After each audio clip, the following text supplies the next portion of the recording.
ఎక్కడున్నా ఒకటే పని. పిండిలు రుబ్బుకోవడం, గారెలేసుకోవడం. పండగొస్తే ఇదే సరిపోతుంది ఆడోళ్ళకి నిజంగా. అమ్మ వాళ్ళ ఇంటి దగ్గర గారెల సెక్షన్ అయిపోయింది. ఇదొచ్చేసి మా ఇంటి దగ్గర పండగ అయిపోయిన తర్వాత రోజే మేము అంటే సంక్రాంతి అయిన తర్వాత రోజే మేము మా ఇంటికొచ్చేసాం. ఎందుకంటే మా ఊర్లో ఒక చిన్న ఫెస్టివల్ ఉంది. నేను మీకు చెప్తాను. ఆ రోజు మేము మా ఇంటికి మా ఆడపడుచుని అండ్ అలాగే వాళ్ళ హస్బెండ్‌ని కూడా ఇన్వైట్ చేసామనమాట. అంటే పుట్టిల్లు కదా మేమున్నది. అంటే మా అత్తయ్య రాలేదు. మా అత్తయ్య విజయవాడలో ఉన్నారు. మేమొచ్చాము కదా అని చెప్పేసి వాళ్ళని ఇన్వైట్ చేసాం. సరదాగా ఈవినింగ్ టైంలో బావుంటుందిక్కడ. అయితే ఆ రోజు నేను బెల్లం గారెలు, అలాగే కారం గారెలు వేశాను. అలాగే చికెన్ కర్రీ, రైస్ పెట్టాననమాట. బెల్లం గారెలు మా పిల్లలు తింటారు. అలాగే మా ఆడపడుచు వాళ్ళ హస్బెండ్ కూడా తింటారు. అంటే మా అన్నయ్య కూడా తింటారు.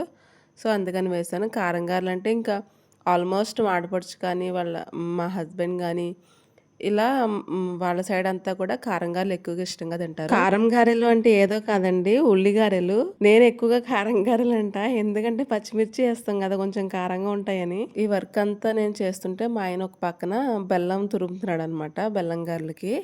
ఇది ఒక్క పని చేశాడు మా ఆయన. నేను లాస్ట్ వీడియోలో చెప్పాను కదా ఎందుకు మా ఆయనని మెచ్చుకున్నాడు అని. ఎందుకు అంటే ఎవరు సపోర్ట్ లేకుండా ఈ పని అంతా చేస్తానని చాలా మెచ్చుకున్నాడు అనమాట ఆ రోజు. ఆ రోజు ఈవినింగ్ చేసి వంటలన్నీ చేసుకున్నాక అలా సరదాగా వీధిలోకొచ్చాము. అంటే మా ఊర్లో జాతరుంది ఆ రోజు.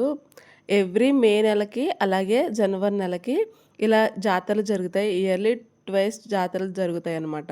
మా అత్తయ్య వాళ్ళ ఊర్లోని. ఇదొచ్చేసి ఆ రోజు ఈవినింగ్ పిల్లలకి రెడీ చేసి తీసుకొచ్చాను. నేను స్టిచ్ చేసిన డ్రెసెస్ ఇవేనండి. తీసుకొచ్చిన తర్వాత ఇక్కడ ఈయనొచ్చేసి మా అన్నయ్య, అంటే మా ఆడపడుచు వాళ్ళ హస్బెండ్ అనమాట. మా పిల్లలకి మావయ్య.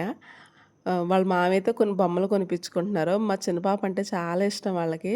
చాలా బొమ్మలు కొనిపించుకుంది మా బుడ్డి అయితే. చూడండి ఎన్ని లెక్క పెట్టుకుంటుందో కొనుక్కున్నయన్నీని. మా బుడ్డి ఏమి ఇంత యాక్టివ్‌గా ఉందా చూడండి. మా చిన్ని చూడండి అసలు ఎలా పెట్టిందో మొహం మా పెద్దది.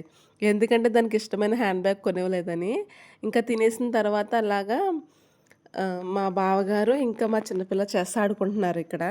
అసలు మా చిన్నదాన్ని అస్సలంటే అసలు మాట పడనివ్వదండి బాబు. కిందనైతే ఉండదు. ఎప్పుడు చూడండి ఇంకా పైనుండాలనే చూస్తది. అలాగే ఓడించేసింది వాళ్ళ పెదనాన్ని. ఆ రోజు మా ఊర్లో జాతర ఉందండి. అంటే సంక్రాంతి అయిన నెక్స్ట్ డే జాతర పెట్టుకుంటారనమాట.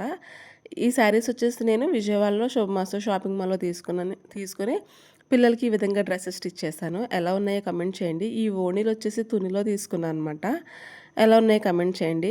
నా అంతట నేను వర్క్ చేయడం వల్ల మా హస్బెండ్ నన్ను మెచ్చుకున్నాడు. అది ఓకేనండి. ఇంతటితో సంక్రాంతి సిరీస్ సమాప్తం. Bye bye. నచ్చితే ఒక లైక్